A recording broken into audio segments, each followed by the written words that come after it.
Kisumu, Kenya. The Kenyan opposition leader, Raila Odinga, threw early results of the country's presidential election into doubt on Wednesday, claiming that the Electoral Commission's servers had been hacked to award the incumbent, Uhuru Kenyatta, a significant lead. Given Kenya's history of post-election violence, Mr. Odinga's comments renewed fears of deadly unrest, although he asked supporters to remain calm. Rights organizations have also warned of discrepancies in the preliminary results. Opposition supporters protested against Kenya's national election results in Kibera, Nairobi.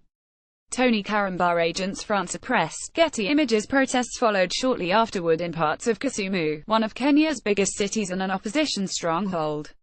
Demonstrators also burned tires, set up roadblocks and clashed with the police in parts of Nairobi, the capital, the Associated Press reported. Earlier, at least one protester was killed by police gunfire in Kisii County, the AP said, citing a regional police commander, Leonard Katana. Kenyan elections in 2007, widely believed to have been flawed, touched off bloodshed that left at least 1,300 people dead and 600,000 displaced. After elections in 2013, when voting systems were afflicted by widespread malfunctions and there were again accusations of vote rigging, more than 300 people were killed. Kenyan security officials walking toward burning barricades on a road in the port city of Kisumu. Kevin Midigo Agents France Press, Getty Images. In the prelude to this year's vote, campaigns were dominated by concerns about the potential for vote rigging, and a senior election official in charge of voting technology, Christopher M. Sandoz, was killed. The election was largely conducted in peace on Tuesday, with just a few technical glitches reported at polling stations. But Mr. Odinga told a news conference in Nairobi, the 2017 general election was a fraud, the electoral fraud and fabrication of results was massive and extensive, he said.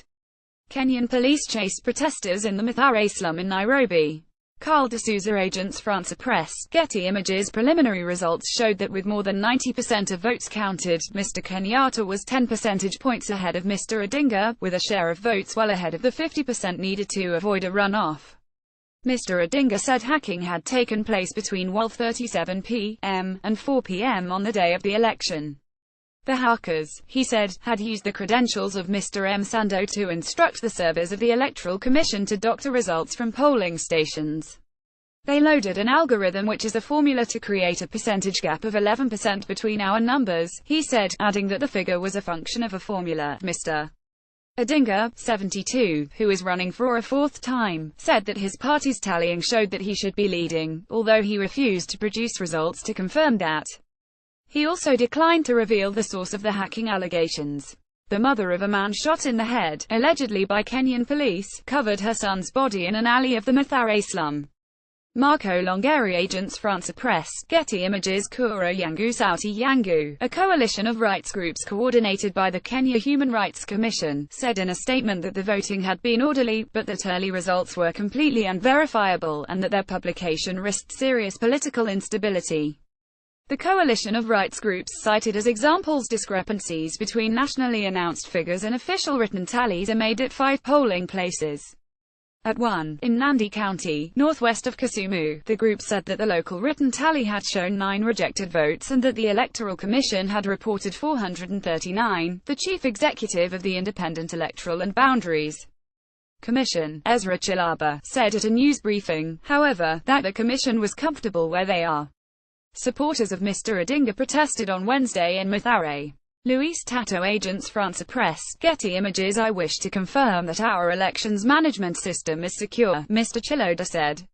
There were no external or internal interferences with the system at any point before, during and after the voting. According to the Election Commission, the 2 main candidates were separated by nearly 1.4 million votes.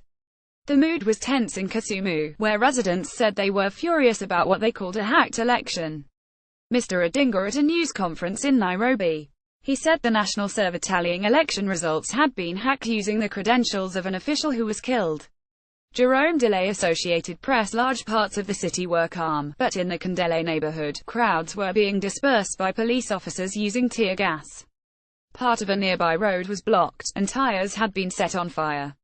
Some residents were seen running away. "You cannot keep stealing votes at every election," said Frank Apondo, 38, who was at the scene, while other people shouted, "No Raila, no peace." Residents looked on as Kenyan police officers patrolled in the Mathare slum.